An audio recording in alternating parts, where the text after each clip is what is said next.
భోజనం చేయాలి. గోవిందా ఏడుకొండల వాడా, ఇక్కడ రమణ ఆపద భక్తుల వాడా, అనాథ రక్షక గోవిందా. ఈ యొక్క సంగతి స్వాముల వారు బాధపడిపోతున్న సంగతి ఇక్కడ కన్నా తల్లి పీరిమి దేవికి తెలియక ఈ పెళ్లి పండిట్లో చిన్న కొడుకైన శ్రీనివాసుల కోసం దాసీలు పిలుస్తుందట. దశీల దశీల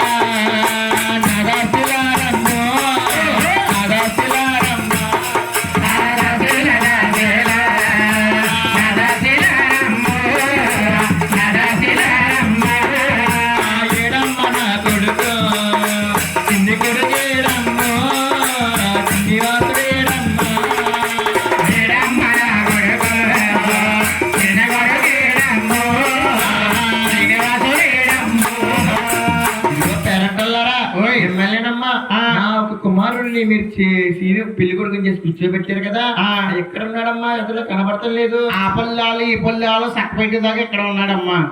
ఆ పొల్లాలు తీసి పక్కన పెట్టే లోపల మా అయిపోయింది చిన్న కొడుకు శ్రీనివాసుడి. అందులో పెత్తనాలు ఎక్కువ. అవును. అవునా? నేనే అందుకే మధ్య ఇంట్లో చూసారమ్మా? లేడమ్మా. అంతఃపురంలోనే లేడమ్మా. అలా గాలిగప్పుడులో చూసారా? అక్కడ లేదమ్మా. ఇక్కడ లేడు అక్కడ లేడు అనగానే కన్నా తల్లి పేరిందేవి విచారపడిపోతుంది. గోవిందా ఆ యొక్క చిన్న కుమారుని పెళ్లి కొడుకు చేసినట్లు పెళ్లి పుట్టి పెట్టారు. పెళ్లి కొడుకు చేశాక పులిమేర నా దాడకూడదంటారు.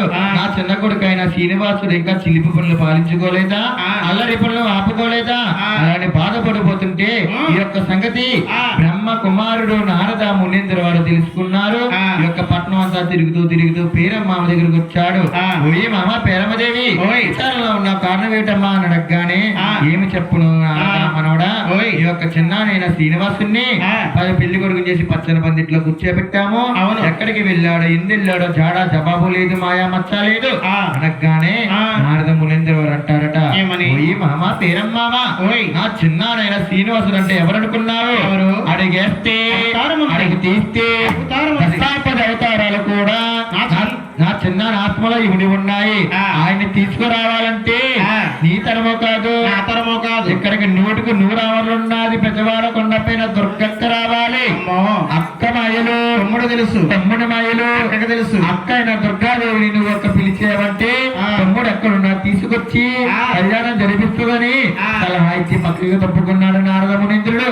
ఇక్కడ పేరమ్మదేవి కూతురైన దుర్గాదేవి కోసం పేర్లు పెట్టి విజయవాడ కొండలకు పాటలుగా పిలుస్తుంది. గోవిందా.